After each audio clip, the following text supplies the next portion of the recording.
Morning friends, welcome back to my channel Biomax physiotherapy clinic. तो आज हम जिस बारे में बात करने वाले हैं वो है बैक पेन। और जो बैक पेन होता है आजकल वो में लाइफस्टाइल में बहुत कॉमन हो गया है। तो ये इसीलिए कॉमन हो गया है क्योंकि हम समझ ही नहीं पाते हैं कि हमारा मसल हमको अलाउ कर रहा है या नहीं कर रहा है। मोस्टली जो बैक पेन का इशू जो फेस कर रहे हैं लोग, वो कर रहे हैं या तो उनकी सिटिंग बहुत ज़्यादा है, कंसिस्टेंटली बैठे ही रहते हैं 6-6, 7-7 घंटे एक ही जगह पे। दूसरी चीज़, या फिर वो ड्राइविंग बहुत करते हैं, 5-5, 6-6 घंटे कंटिन्यूसली ड्राइविंग ही करे जा रहे हैं, वो ब्रेक ही नहीं ले रहे हैं। तो इसीलिए उनको ये इशू फेस करना पड़ता है। सेकेंडरी रीज़न, दूसरा प्राइमरी रीज़न हो सकता है कोई एक्सीडेंटल हो गया हो, या कोई इंजरी हो गई हो, कोई गिर गया हो, या कहीं चोट लगी हो, बाथरूम में स्लिप हो गया हो, बस अलग चीज़ हो गया। बट जो पोस्चरल जो पेन होता है और उसकी वजह से जो नर्व के अंदर डिस्क बल्ज वगैरह या हर्निएशन या और भी चीज़ें देखने को मिलती है, डीजनरेशन देखने को मिलता है, वो सिर्फ पोस्चरली है। क्योंकि हमें अवेयरनेस ही नहीं होती, हमें पता ही नहीं होता है कि हम कितनी देर से बैठे हैं, किसी मीटिंग में बैठे हैं, ऑफिस में बैठे हैं, कंप्यूटर पे काम कर रहे हैं, या हम ड्राइविंग कर रहे हैं, 3-4 घंटे कंटिन्यूसली ड्राइविंग ही करे जा रहे हैं। तो इस सिचुएशन में ऐसा है कि जैसे जैसे हमारा टाइम निकलता है वैसे वैसे हमारी मसल रिलैक्स होती है और वो compression force of the spine पे बढ़ता रहता है। और मोस्टली तो बहुत से लोग होते हैं कि सीधा बैठने के बजाय धीरे धीरे टेबल और चेयर और कार की सीट पे स्लाउच पोस्चर में आ जाते हैं कि आगे चल गए, झुक के बैठ गए, सीधा नहीं बैठे, इरेक्ट नहीं बैठे। वो चीज़ें बहुत कॉमन हो जाती है। तो उस चीज़ों को हमको पता लगना है, आइडेंटिफाई करना है कि आपको बैक पेन हो किस रीज़न की वजह से रहा है। सराउंडिंग आपको देखना है कि आप क्या गलत कर रहे हो, या कैसे आप गलत बैठ रहे हो, या कितनी देर आप ज़्यादा खड़े रह रहे हो, या कितनी देर आप ज़्यादा गाड़ी चला रहे हो। तो उसका सबसे बड़ा सही इलाज क्या है, पहले अपनी पोजीशन को आइडेंटिफाई करें कि वो बैक पेन हो किस वजह से रहा है। मैं मोस्टली अपने पेशेंट्स को यही बोलता हूँ कि भाई अपना आप आइडेंटिफाई करो कि किस वजह से ज़्यादा दिक्कत होती है। कि आप सोफे पे ज़्यादा देर बैठे रहते हो, कुशनिंग ज़्यादा है उसके अंदर, तो जैसे बैठते हो अंदर की तरफ धंस जाते हो।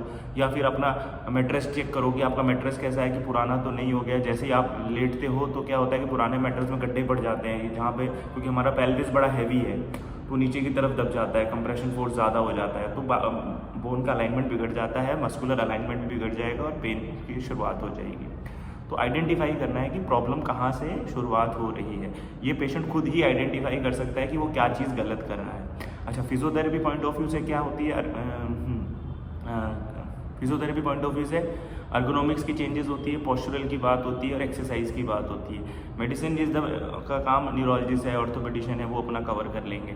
बट क्या करना है आपको, वो सबसे ज़्यादा इंपॉर्टेंट है। तो अपने पोस्चर को करेक्ट करें, हमेशा सीधे बैठें। और एक फिजियोथेरेपी की रिकमेंडेशन ये रहेगी कि एवरी 45 to 1 आवर्स अपनी कीप चेंज करें अपनी पोजीशन की। आप एक ही जगह पे अगर 45 मिनट या 1 घंटे तक बैठे हैं, टाइम से देखें, अपने आप को देखें और उस जगह से खड़े हों और अपनी मसल को रिलैक्स करके आएँ और वापस आके अपना काम स्टार्ट कर सकते हैं। ठीक है, ड्राइविंग कर रहे हैं तो 1 घंटा मैक्सिमम, या 45 मिनट्स या सवा घंटा, आपको जैसे हम कंफर्टेबल फील होता है, या कोई प्रॉब्लम फेस होती है कि यार मसल थोड़ा नम हो गया है, पीछे ग्लूट्स थोड़ा सुन हो गया है, तो आप उसी वक्त गाड़ी को साइड में लगा के रोकें और थोड़ा स्ट्रेच करें, मसल को रिलैक्स करें।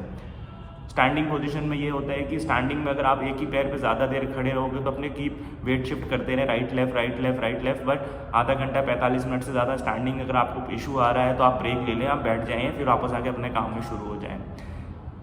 चौथी चीज़, आप सोफ़ा क्या है, आपका सोफ़ा घर में जो सोफ़ा है अगर वो ज़्यादा ही स्प्रिंग वाला मैट्रेस है या स्प्रिंग वाला सोफ़ा है, वो आपको परेशान कर रहा है तो आप उस पर ना बैठें, फ्लैट सरफेस पे बैठें।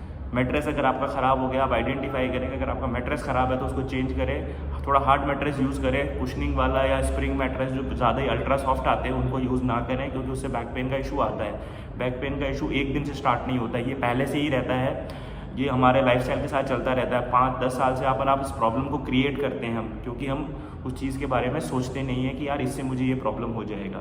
गद्दा 15-15 साल से चेंज नहीं करते, सोफ़ा 10-10 साल से अपन चेंज नहीं करते हैं, क्योंकि ठीक ही तो है, बट वही हमारी पेन का कारण बनता है। तो अपने मैट्रेस को चेक करें, सोफ़ा को चेक करें, कार की सीट पे कंफर्टेबल चेक करें। That's it. Thank you very much for being यही आज के लिए टॉपिक था। और thanks for the watching me and मेरे बायोमैक फिजियोथेरेपी क्लिनिक चैनल को सब्सक्राइब करें, लाइक करें, शेयर करें, और कोई डाउट हो तो आप मेरे से क्वेश्चन कर सकते हैं कमेंट में, मैं आप उसका रिप्लाई करूँगा, ठीक है। और अपने पोस्चर को आइडेंटिफाई करें कि आपकी प्रॉब्लम कहाँ से स्टार्ट हो रही है। Thank you very much.